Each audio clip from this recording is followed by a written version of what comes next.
के भूगोल चैप्टर में भूगोल के चैप्टर 1 में हम जानने की कोशिश करेंगे कि सौर मंडल में हमारी पृथ्वी। ये चैप्टर में सबसे पहला टॉपिक है खगोलीय पिंड।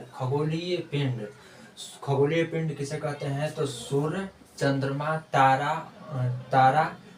तारा खास करके सभी चमकने वाली चीजों को हम खगोलीय पिंड कहते हैं। और खगोलीय पिंडों का अध्ययन करने वाले को हम खगोल शास्त्री कहते हैं। और भारत के सबसे पहले खगोल शास्त्री जो हुए वो आर्यभट्ट हुए, और आर्यभट्ट का ही कहना था कि पृथ्वी तथा सभी ग्रह मिलकर के सूर्य के चारों ओर चक्कर लगाते रहते हैं। अब अगला टॉपिक है तारा वे खगोलीय पिंड जो आकार में बड़े और गर्म होते हैं। इनका गर्म इसलिए होते हैं क्योंकि इनका अपना ऊष्मा और अपना प्रकाश होता है, और ये गैसों से बने होते हैं, और ये ऊष्मा और प्रकाश को उत्सर्जित करने वाले खगोलीय पिंड को तारा कहते हैं। अब अगला टॉपिक है नक्षत्र मंडल। लाखों तारों का समूह को नक्षत्र मंडल कहते हैं। अर्सा मेजर और बिग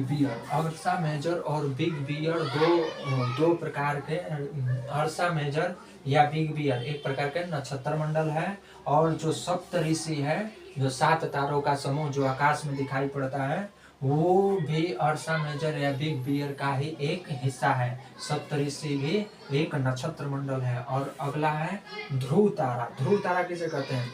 वैसा तारा जो आसमान में एक ही दिशा में स्थित रहता है। उत्तरी तारा जो उत्तर दिशा की ओर संकेत करता है। ये उत्तरी दिशा हमें तब पता चलती है जब हम सप्तऋषि से एक काल्पनिक रेखा ऊपर से नीचे की ओर खींचते हैं, तब हमें उत्तरी तारा का मिलता है। और अगला टॉपिक है सौर मंडल किसे कहते हैं?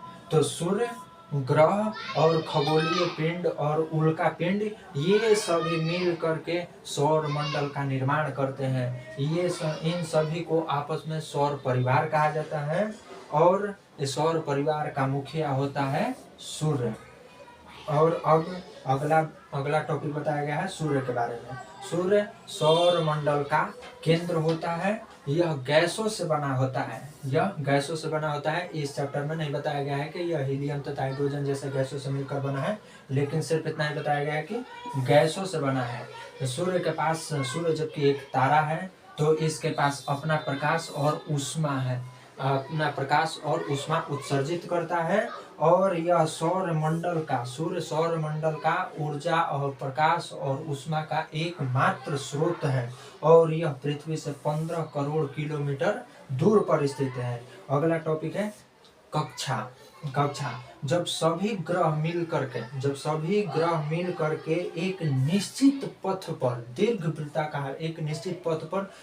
वृत्ताकार रास्ते पर सूर्य का चक्कर लगाते हैं, उस रास्ते को कक्षा कहा जाता है। अगला टॉपिक है हमारा ग्रह।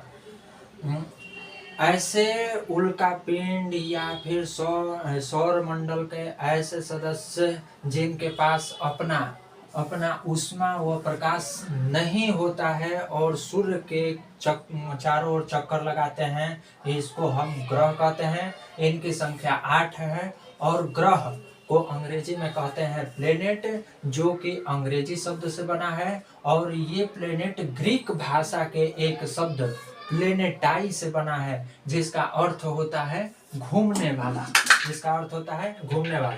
ग्रह की संख्या 8 है, जिसमें सूर्य के सबसे नजदीक और सबसे पहला ग्रह है बुध। यह सूर्य के सबसे नजदीक का ग्रह है। यह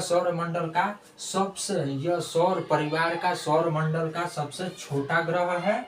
यह सबसे हल्का ग्रह है, और इसका परिक्रमण काल 88 दिन है। यानी यह 88 दिन में सूर्य के चारों तरफ एक चक्कर पूरा करता है, और यह अपने अक्ष पर 59 दिनों में एक चक्कर घूम लेता है अपने अक्ष पर, यानी अपनी धुरी पर।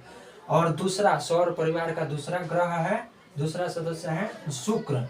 यह ग्रह सबसे गर्म और सबसे चमकीला ग्रह है। शुक्र को भोर का तारा या सांझ का तारा भी कहा जाता है। ये शुक्र ग्रह को पृथ्वी का जुड़वा कहा जाता है, पृथ्वी की जुड़वा बहन है। यह शुक्र ग्रह पृथ्वी की जुड़वा बहन है।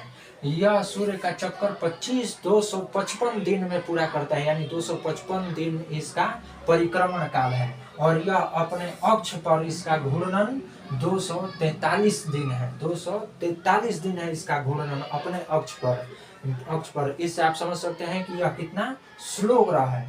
और हमारा अगला ग्रह पृथ्वी है। इसको हम मैंने लास्ट में रखा है समझने के लिए, विस्तार से समझने के लिए, इसलिए इसको मैंने पृथ्वी को छोड़ दिया है और अगले ग्रह को लिया है मैंने मंगल ग्रह। इस मंगल ग्रह को लाल ग्रह भी कहा जाता है। ये मंगल ग्रह के 2 उपग्रह हैं, यानी 2 चंद्रमा है, और दोनों के नाम है फोबोस और डिमोस।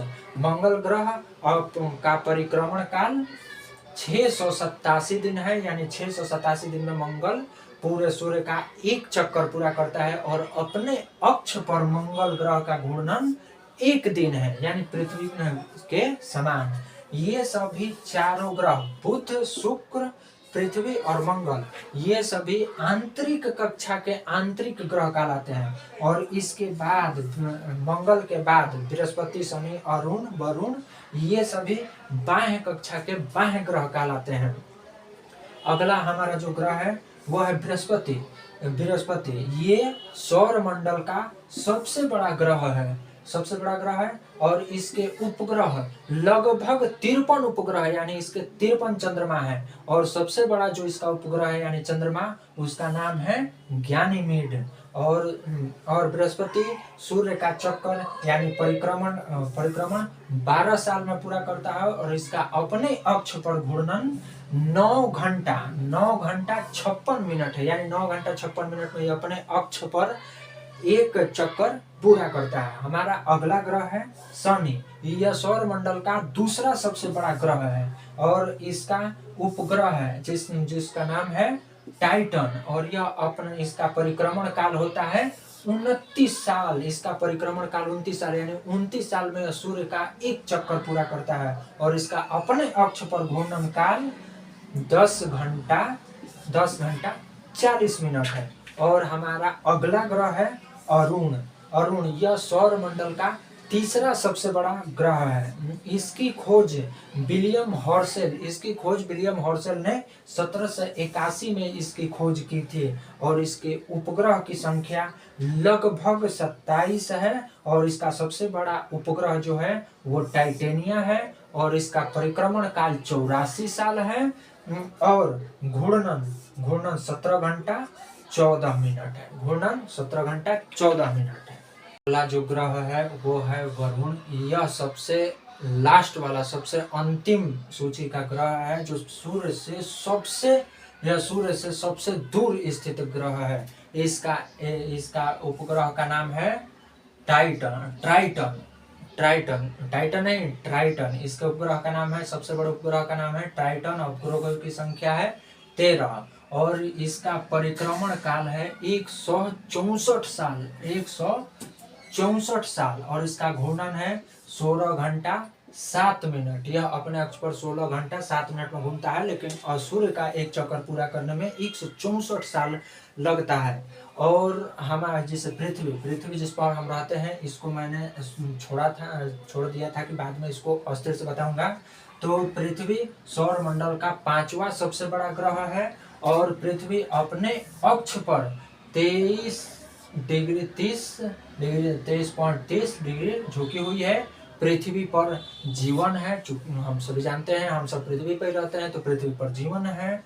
पृथ्वी का एकमात्र उपग्रह है और वो उपग्रह है चंद्रमा। पृथ्वी का व्यास है 6371 किलोमीटर। और पृथ्वी अपने अक्ष पर घूर्णन यानी अपने अक्ष पर एक चक्कर 1 दिन में पूरा करती है पूरा करती है और यह सूर्य से दूरी के हिसाब से तीसरा ग्रह है। और पृथ्वी का आकृति कैसे है, तो पृथ्वी अपने ध्रुवों के पास चपटी है, यानी ऊपर से थोड़ा दबा हुआ और नीचे से थोड़ा दबा हुआ, भू आकृति इसकी चपटी है, जिसको हम भू आब भी कहते हैं। भू आब का मतलब होता है पृथ्वी के समान आकार वाला, भू आब यानी पृथ्वी के समान आकार वाला।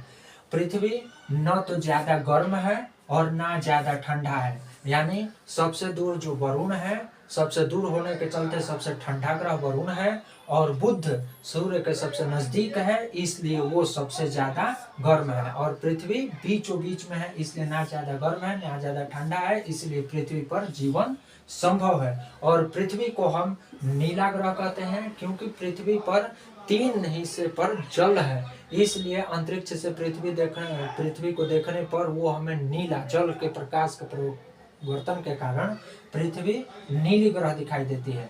अब ज्योग्राफी में कुछ शब्द है, जैसे जियो मतलब होता है पृथ्वी, और लॉजी मतलब होता है अध्ययन यानी जियोलॉजी, पृथ्वी का अध्ययन। ये एनसीईआरटी में लिखा हुआ है, शॉर्ट में एनसीईआरटी में लिखा हुआ है इस चैप्टर में।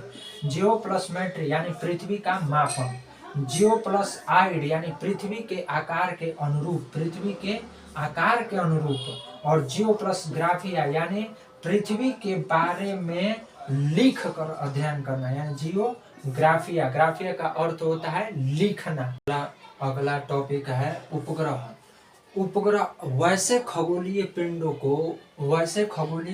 को जो ग्रहों का चक्कर लगाते हैं उन्हें हम उपग्रह कहते हैं। जैसे कि चंद्रमा ये पृथ्वी का एकमात्र उपग्रह है जो पृथ्वी का चक्कर लगाता है, यानी पृथ्वी का उपग्रह है। और चंद्रमा का व्यास पृथ्वी का 1/4 है, चंद्रमा का व्यास पृथ्वी का 1/4 है। और यह पृथ्वी से कितना दूर है, तो यह पृथ्वी से इकाई दहाई सैकड़ा हजार 10,000 लाख 10 लाख 38,44,400 किलोमीटर दूर है। और चंद्रमा पर पहला कदम रखने वाले पहले व्यक्ति थे नील आर्मस्ट्रांग। ये कब रखे थे, तो 20 जुलाई 1969 को इन्होंने पहला कदम चांद पर रखा था, नील आर्मस्ट्रांग ने। यह एक चक्कर यानी पृथ्वी का एक चक्कर 27 दिन में चंद्रमा पूरा करता है। अब इस 27 दिन के अवधि में क्या क्या होता है, उसको क्या कहते हैं, तो पहला चीज पूर्णिमा, बहुत प्रसिद्ध शब्द है पूर्णिमा। ये हमारी संस्कृति, हिंदू संस्कृति, सनातन संस्कृति का एक शब्द है पूर्णिमा, जिसमें एक त्योहार के रूप में तो नहीं कर सकते हैं, लेकिन इसके दिन कथा पूजा सत्यनारायण भगवान का कथा सुना जाता है। तो जब 1 महीने में एक बार चंद्रमा, पूर्ण चंद्रमा यानी पूरी तरह से गोल होता है, तो उसको हम 1 महीने में एक बार होता है, उसको हम पूर्णिमा कहते हैं। अब अमावस्या भी बहुत प्रमुख शब्द है, इसको भी इसके दिन कथा उथा सुना जाता है। अमावस्या लोग भूखते प्यासते भी हैं, तो अमावस्या पूर्णिमा से 15 दिन बाद जब चंद्रमा पूरी तरह से गायब हो जाता है, तो उस दिन को हम लोग अमावस्या कहते हैं, यानी पूर्णिमा से 15 दिन बाद जब चंद्रमा नहीं दिखाई देता है। हर एक दिन कटता जाता है और अमावस्या के बाद से एक दिन बढ़ता जाता है। तो इस प्रकार से 1 महीना यानी पूर्णिमा से एक दिन छोटा होता जाता है और अमावस्या के बाद से एक दिन बढ़ता जाता है। तो ये हो गया अमावस्या। अब उपग्रह, ये तो प्राकृतिक उपग्रह है। अब एक मानव निर्मित उपग्रह होता है, ये वैज्ञानिकों द्वारा बनाया जाता है। वैज्ञानिकों द्वारा इसको रॉकेट के जरिए अंतरिक्ष में छोड़ा जाता है। यह पृथ्वी का तथा चंद्रमा के कक्षा में चारों तरफ घूमता रहता है, उसका चक्कर लगाता है, और इससे हमें ब्रह्मांड की जानकारी मिलती है, और इससे हमें सूचना प्राप्त होते है। पृथ्वी से हम सूचना प्राप्त करते हैं, जैसे आजकल जीपीएस चल रहा है, वो किससे चल रहा है, इसे सैटेलाइट से चल रहा है। मानव निर्मित उपग्रह को ही अंग्रेजी में सैटेलाइट कहते हैं। और भारतीय सैटेलाइट हैं जैसे कि इनसैट, एडसैट, IRS, ये सभी भारतीय मानव निर्मित उपग्रह यानी सैटेलाइट है। अब होते हैं क्षुद्र ग्रह, ये छोटे छोटे पिंड जो ब्रह्मांड में चक्कर लगाते हैं। ये बृहस्पति, मंगल तथा